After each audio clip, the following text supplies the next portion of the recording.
Si Cain at si Abel. Ika-4 na kabanata. Pagkatapos noon, sumiping si Adan sa asawa niyang si Eva at nagbuntis ito. Nang manganak si Eva, sinabi niya, "Nagkaroon ako ng anak na lalaki sa pamamagitan ng tulong ng Panginoon. Kaya Cain ang ipapangalan ko sa kanya." At muling nanganak si Eva ng lalaki, at Abel ang ipinangalan sa kanya. Nang lumaki na sila, si Abel ay naging pastol ng mga tupa at kambing, at si Cain naman ay naging magsasaka. Isang araw naghandog si Cain sa Panginoon nang galing sa ani niya. Si Abel naman ay kumuha ng isang panganay sa mga inaalagaan niyang hayop. Kinatay ito at inihandog sa Diyos ang pinakamagandang bahagi. Natuwa ang Panginoon kay Abel at sa handog nito. Pero hindi siya natuwa kay Cain at sa handog nito.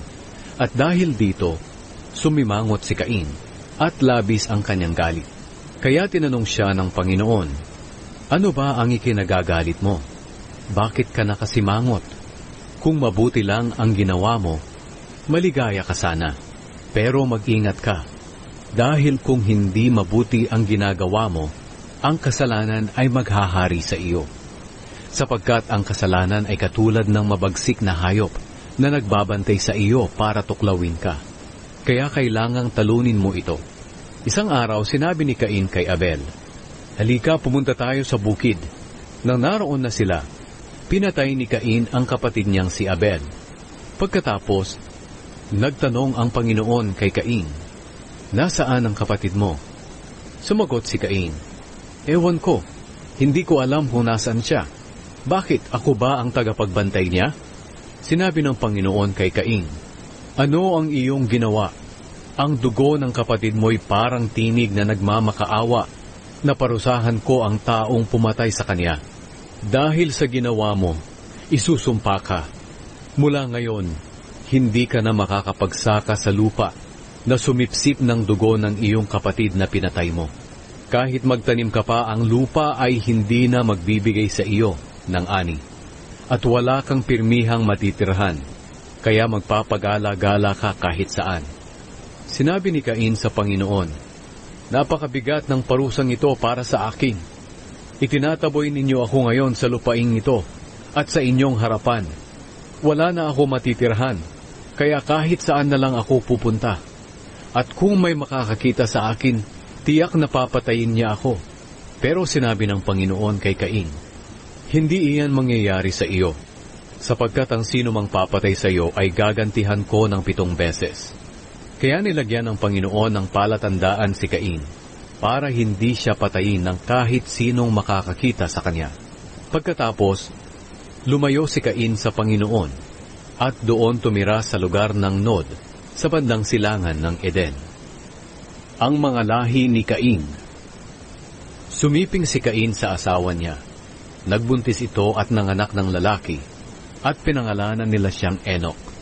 Nagpatayo si Cain ng isang lungsod, at pinangalanan niya itong Enoch, kagaya ng pangalan ng kanyang anak. Si Enoch ay may anak ding lalaki, na ang pangalan ay Irad. Si Irad ang ama ni Mehujael. Si Mehujael ang ama ni Metusael, at si Metusael ang ama ni Lamek.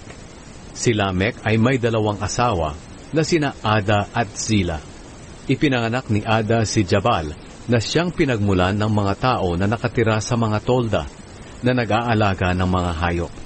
May kapatid si Jabal na lalaki na ang pangalan ay Jubal, na siyang pinagmulan ng lahat na tagatugtog ng alpa at plauta.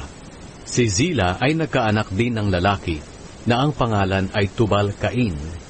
Si Tubal-Cain ay gumagawa ng lahat ng klase ng kagamitan mula sa bakal at tanso. May kapatid siyang babae na si Naama.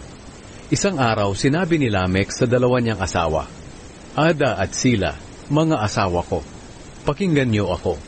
Pinatay ko ang isang binatilyo dahil sinaktan niya ako. Kung 7 beses ang tindi ng ganti sa taong pumatay kay Cain, 77 beses ang tindi ng ganti sa taong papatay sa akin." Ang mga lahi ni Seth. Sumiping muli si Adan kay Eva, at nanganak ng isang lalaki, at pinangalanan niya itong Seth.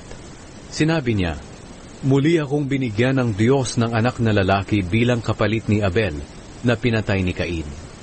Nang bandang huli, si Seth ay nagkaroon din ng anak na lalaki na pinangalanan niyang Enosh. Nang panahong isinilang si Enosh, ang mga tao'y nagsimulang tumawag sa pangalan ng Panginoon.